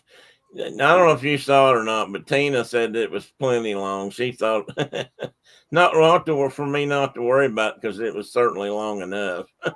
The bug talk. Bug talk. I'm thinking she didn't really like big beetles and things. Oh, mercy. The only bug that, I mean, I'm not a super fan of mosquitoes and things like that, but they're so abundant you got to get over it. Or moose flies or deer Yeah. flies. But the one bug that used to like creep me out just a little bit was when we'd be fishing at night on the Nolichucky, and you'd have those like 6 or 7 inch long. We always called them, well, they're Dobson flies, is what they are. Yeah. We always called them a grampus. They were Yeah. an adult hellgrammite. Remember, we used hellgrammites for fishing bait. Yep. If you could find them, they were great fishing bait, and they turned into those big But flies. the adults would come in. You'd have your Coleman lantern going there while you were catfishing. And those big adults would fly in and bump into your face or whatever while you were fishing. And that'll startle you because they're a big insect. Yeah, they are. And they got these big horn mandibles that cross, and they're just kind of creepy looking. Well, they kind of remind me of the mole beetles in a way. Your mole bugs or whatever. Yeah. Except they were great big and long and not that big around. Yeah, they were not. Yes, exactly. I just meant in the front. They're just ugly. And they're a fly. They're not a beetle, or a cricket or. Yeah. Which has to do with how their wings are put on, and they're still 6-legged. They're still an insect. Yeah. Hey, where's your boots, boy?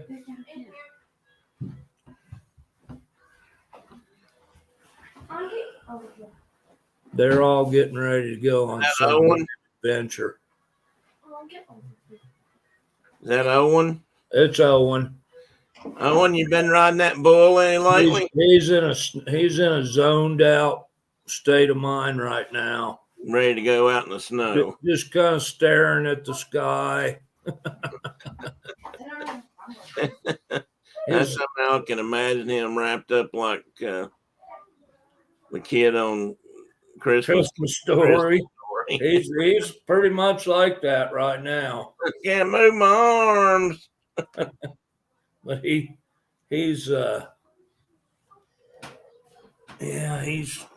was quite enamored with the old plow. So how many did you end up with? 4 today? Or you get them? Yeah. Yeah, we've got 4 of them. So does that mean you got them all except for Boone, or is there more out there somewhere? No, that's all but Boone. There's another one coming. Yeah, I knew there was another one coming. Do they know if it's a girl? They ain't gonna tell us if they do. Okay. If they So they do know know. they're not telling.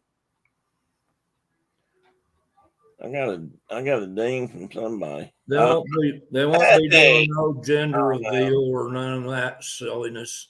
Yeah, I thought Kelly was listening, but she's not.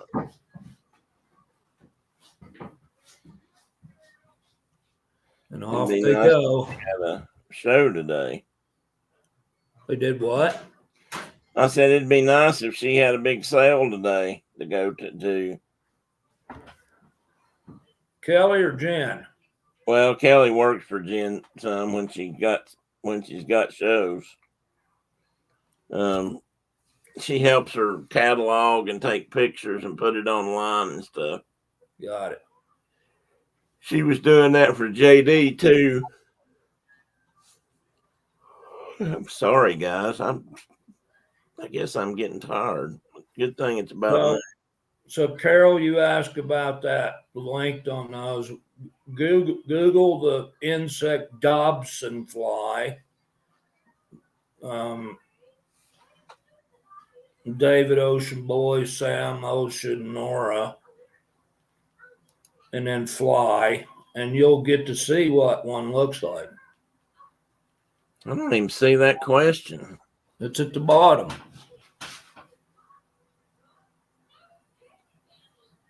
He don't like it. Tina says she don't like no bugs. Oh, there it is. Well, I was stuck or something. It wasn't showing them all.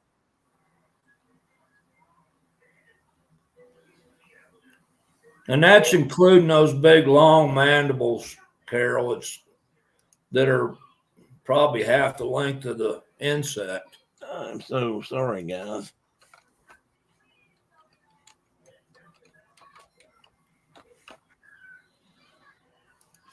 I got a picture here, Carol, if you'd like for me to put one up.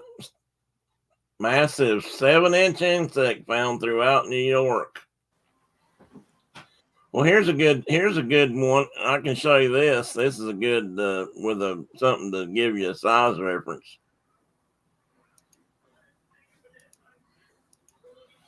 There's one. I guess that's a hot dog bun. Maybe it's some other kind of bun, but look at that. Look at that ugly thing. Up 6 or 7 inches long. Yeah. And they're really common. I mean, it's not like you just see one every now and again. Yeah, if you're out of an evening on a riverbank, you'll get to see some of these guys. Yeah, if you got the light down close to you, you get to see them up close. And that's a male, but the females are minus those big long mandibles. They're a pretty imposing insect as well. That probably knocks off what, an inch and a half, maybe, depending. What's that? Maybe those mandibles they knock off. You just talking about how long the female. Oh would be. yeah, that's what an inch or an inch and a little bit. Yeah, and I've seen them way longer than that one. But they just startle you if they come in and land on your. A lot of times they just do kind of a drive-by and whack you and move on. Drive-by. There's a good one, right? Oh, that was the best. There's the female. Oh yeah. But back up. You had the best. Okay, hang on.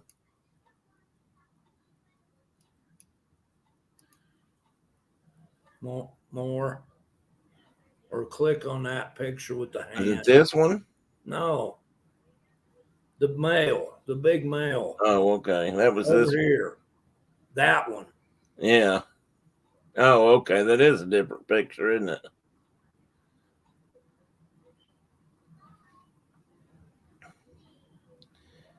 Yeah. They're not something you're going to fall in love with just right off the bat.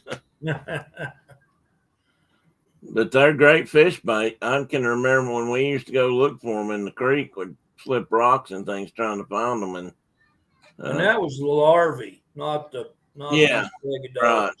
But we thought it was great when we found those things because, I don't know, we had it in our heads that everything just loved Grandpa's. Well, catfish and smallmouth sure did. Hellgrammites, brother. I mean, we called them hellgrammites when they were in the water. I think. If I got that backwards? No, that's right. We called them hellgrammites were the larval form, and then Dobson fly is the adult form, but most of the locals called them a grampus. Yeah, grampus. Well, I don't know. As I recall, the larval stage wasn't very pretty itself. They were kind of ugly. Oh, yeah, here's one. That's it. Oh, Frank Taylor, that's not who I wanted. Do the chickens need done? Okay. Please. Water too, please. There's a picture of her right there. Twister mite. Mr. Twister. So somebody's figured out their great bait. Now they're making. Oh, there it is. That's a big old artificials. Big old artificial hellgrammite right there. Isn't that pretty?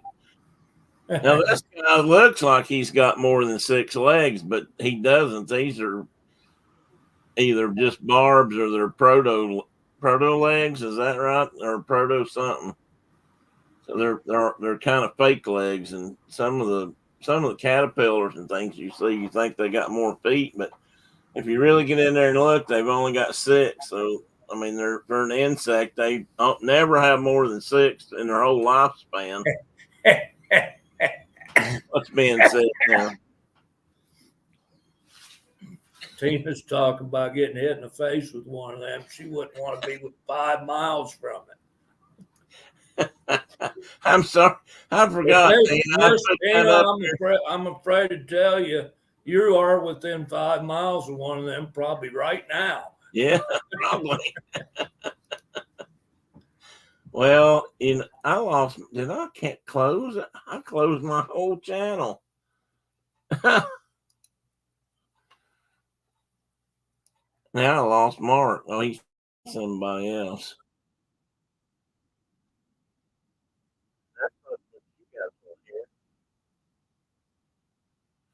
But I'd listen to it. Well, guys, hang on. I've closed everything down here. Well, you're still on. Well, I'm on. Yeah, I am. But I've closed the chat window and everything up over here where I was at, and I'm going to go back and restart everything.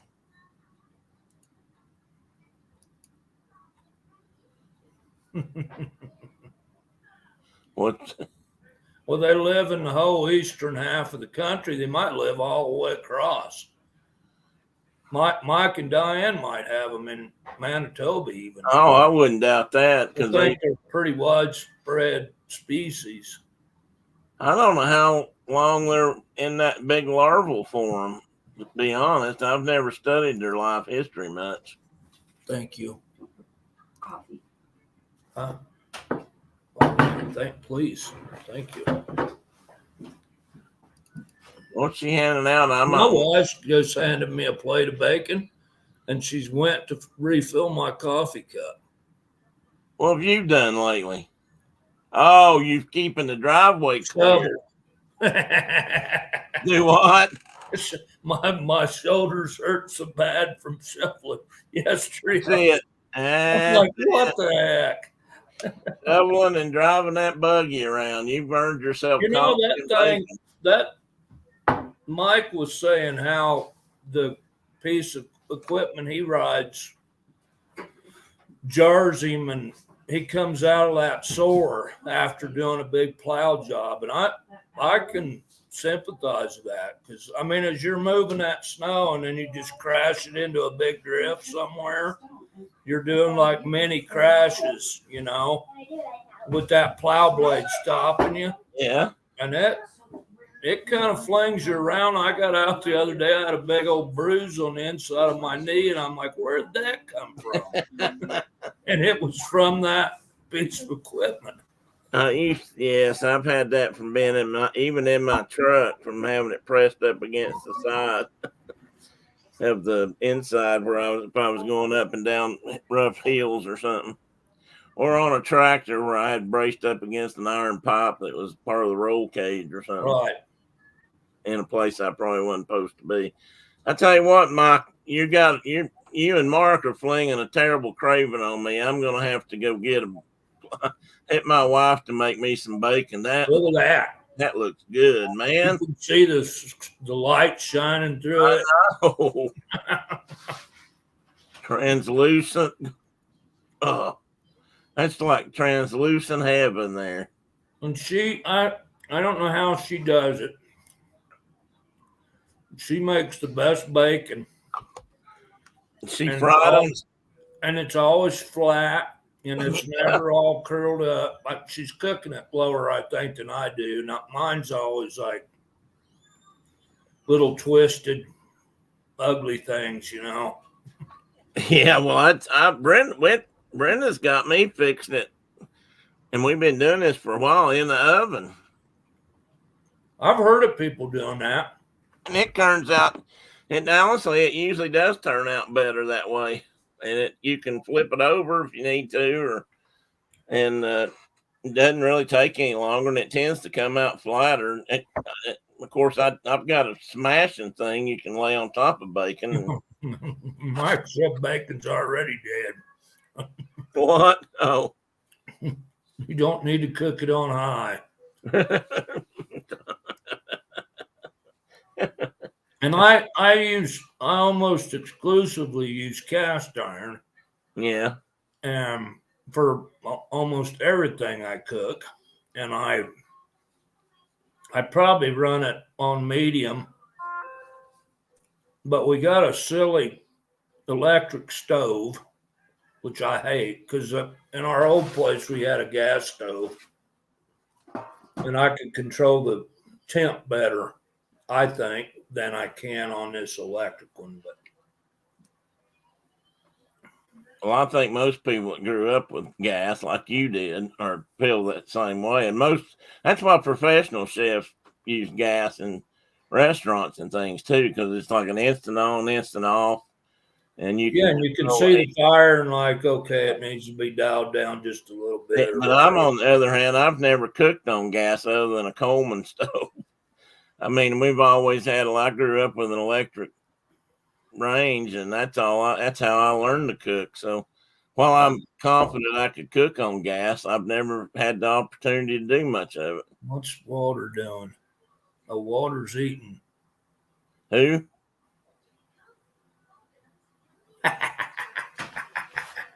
Walter helped himself to pancake. Oh, Walter. You better watch that bacon then. He said he didn't have any today. He can, when he gets where he can see up over that counter, because he's tall enough, everything up there is going to be fair game if you don't stop him. You remember that? We had a great big black husky Labrador mix, and he was a big, tall dog. And he was a food stealing this devil.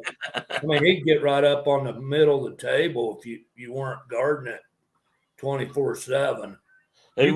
You couldn't like set something on the table and walk back in the kitchen and come back to the dining room and it'd still be there. He was like a master. Mm. I got to where I had to like, if I left food in the kitchen on the counter, I had to put it up on top of a cabinet or on the top of the refrigerator or whatever, so he couldn't get to it. You remember that Australian Shepherd we had? Yeah, we left Jonesboro. He was probably not much more than a pup. But he was probably full grown, but he put a roast on the countertop to thaw out one day. And Brenda, I think, walked in there and looked around. She said, "Where'd that roast go?" Well, guess where the roast went? right down that dog's gullet. Jasper had that roast taken care of at short order.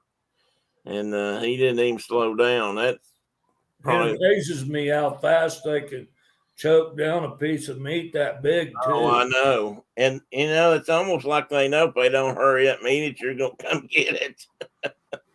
Yeah, the other wolves will get it from them. Thursday night for supper, he was licking the sauerkraut out of the bowl. So I'd be worried sauerkraut might come out the other end more rapidly than it went in. But hell, if he likes sauerkraut, so be it, I guess. Well, now you're flung a craving on me. Man, it'd be nice to have some good kraut right now. Just to eat it straight up. I love it. I can eat it just like I can eat that cheap stuff right out of the jar. Cheap stuff. I don't know that Mama used to make what she called chow chow for beans, and we put it in beans. And I'm sure she could have used it in other things if she had wanted to. But she didn't make it very spicy either because my mama didn't eat spicy. But I don't think she ever made sauerkraut at home that I recall. Well, my Zorn's grandmother, who was born a dress, which was shortened from Von Dressler, she made really good sauerkraut I bet she did. and Spetzel noodles. I was going to say, she's the one that made your special noodles, wasn't it? Oh my God. Spetzel's. Okay, I'm getting hungry now, and I'm sitting here eating bacon. I ought to be okay. No, Tina said they had a Nazi Shepherd. He took a whole steak from them one time. Yeah, I believe that. You know what's really cool about Australian Shepherds is they're not from they Australia. got nothing to do with Australia whatsoever. I've tried to figure out why they call them that. They're an American breed of dog that was invented here. I don't understand that. I've tried to figure that out. Unless they've got an Australian cattle dog in them somewhere, maybe. Take them both. Thank you. Thank you for making all us hungry. Now Caitlin's like all bundling up and heading out the door. Oh, she's going out with them. Take some good pictures, Caitlin. Okay. What'd she say? She said, okay. Well, I don't have my phone on. She doesn't have her. Oh, She doesn't have her recording device, but she's going back to get it. So, well, thank you. Her photographic recording item. Well, guys, you've wasted another 2 hours of your morning with Tim and Mark. That's what the car guys used to say. I love those guys. I miss Again, you wasted 2 perfectly good hours on perfectly good hours us. listening to us ramble.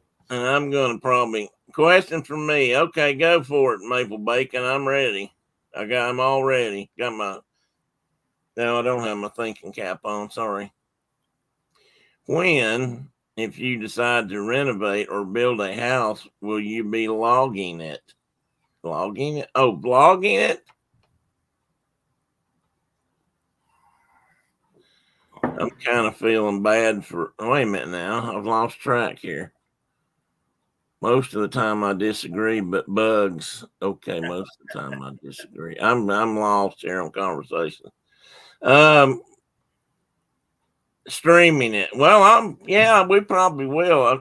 I'll try to anyway. And that's another thing.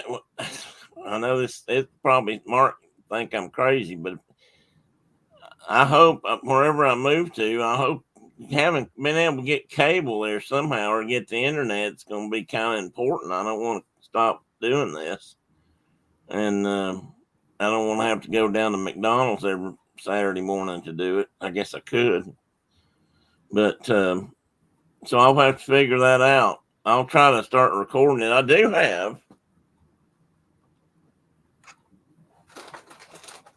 and I've got this since I was out to visit you.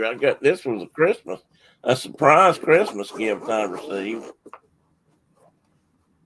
I do now have a new camera. I have a new GoPro camera,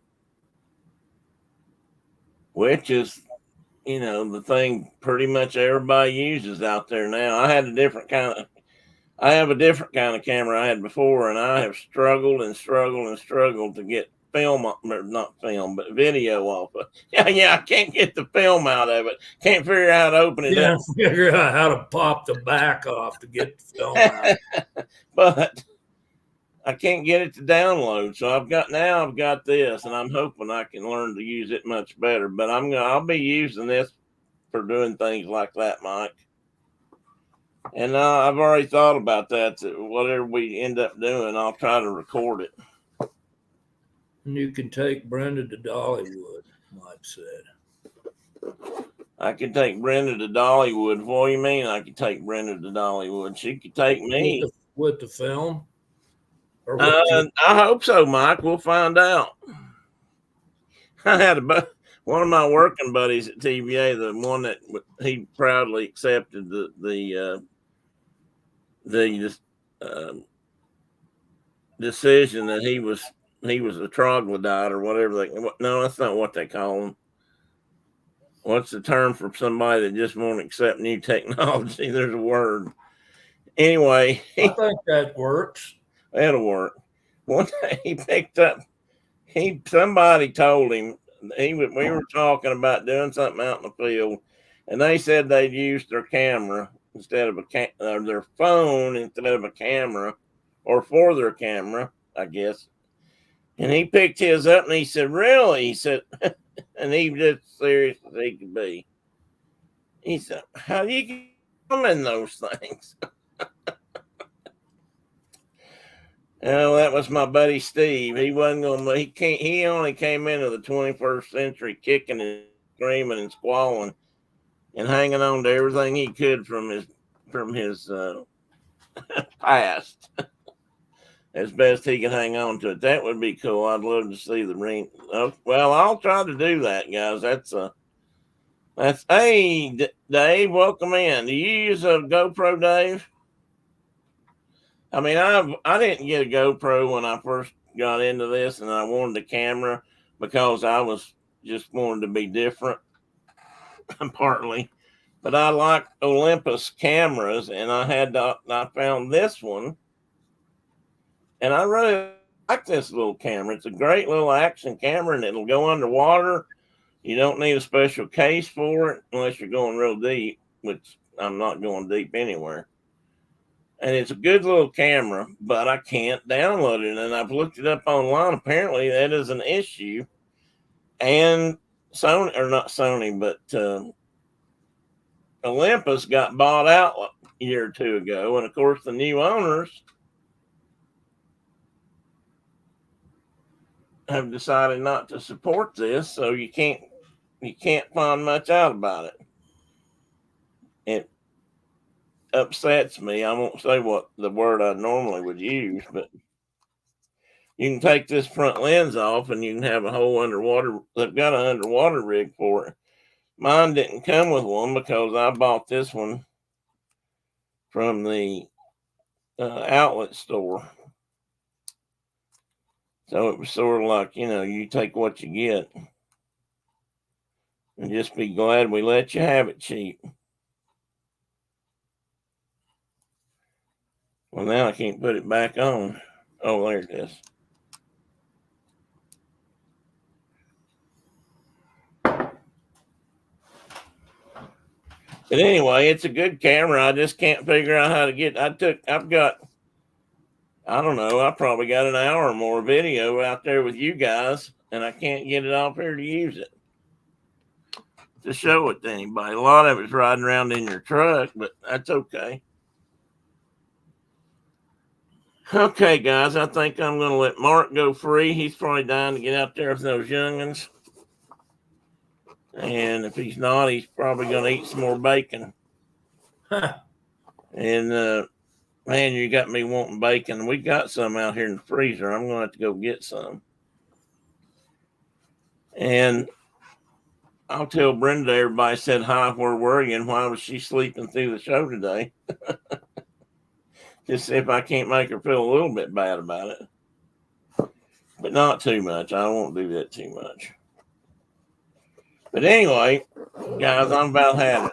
I'm getting more and more uncoordinated and incoherent. So, do we have football today? Huh? Do we have football today? Yes, we do. I was just looking that up. I think are the Bills playing the Chiefs today? No, they play tomorrow. I think they play at 3:00. No. Well, hang on a minute. I just had it pulled up. Let me pull it up again. NFL scheduling. Dun, dun, dun, dun. Texans play at 4:30. Oh man, that's a long time to wait. For you, Eastern time, right? Yeah, this is Eastern time. Yeah, Texans and the Ravens play at 4:30 Eastern, and the Packers and the 49ers play tonight at 8:15. Okay. And then tomorrow, the Bucks and the Lions play. Go Lions at 3. And at 6:30, the Chiefs and the Bills play at Buffalo. So And the Buccaneers are playing the Lions in Detroit, so that's good too, probably. I saw a funny thing with Patrick Mahomes, and they'd made a baby face out of his head. That was squalling, but I don't want to go to Buffalo. I don't want to go. That's up right, there. Tina. Go Bills. Go Bills, yep. Go Bills. I wouldn't mind if the Super Bowl ended up being the Bills versus the Lions or something, but then I'd have to pick between them, but that's okay. Because I'd like to see the Bills win one. After all, no, they can't do that. They'll be playing each other maybe in the. That's right, they're in the same division, so they got to play. They'll have to if they make it through this round. They'll have to settle it between them before they go to the Super Bowl. So it's either I would like to see either the Bills or the Lions playing. I don't know who in that top bracket. Not San Francisco. Huh? Not San Francisco. No, I'm not. Anybody but San Francisco. Yeah, I'm not a big fan. I'm not that big a fan of the Ravens either, so maybe the Texans, but since that's where Tennessee's team came from to begin with. They were the Oilers. All right, everybody, I'm going to go crash on the couch after I might have me a hit of this. I've got this Snoop full of. I've got this cough medicine I bought, and I might. It says it's For medicinal uses only. It says it's in cherry and bourbon cask. Oh no, wait a minute, sherry, not cherry. I thought, oh, dang it, I bought this thinking it was cherry flavored cough medicine. Oh well, it'll work, I'm sure. You sound like you've been hacking all morning. Yeah, I do. I know. I have been some. This is actually another Christmas present. I think Phil gave me this also this year. This came in with the what the hell was I say he got me? Anyway, I'm gonna go, guys. Like I said, I'm starting to get kind of loopy. Wait till I get into that. Okay, guys, everybody have a great rest of the weekend. If you watch football, I hope your team wins, unless it's the team I like, or not the team I like. And there's actually some racing on for people interested in sports car racing at Daytona. Well, not really racing, qualifying. Next week is the 24 hours, so I'll be watching some of that too. But anyway, go out and play in the snow. Don't get frostbite. And, I really like the fact that your kids are out there playing in the snow. It makes me happy. We had a few kids out here sledding on this hill, but not too many. I would have thought there'd have been dozens out here, but there wasn't. So anyway, taking the dog to the dog park and the SUV to the car wash later. All right, guys. See you later. I'm going off. Bye. Bye, bye, bye. Oh, wait a minute. Somebody sings that, don't they?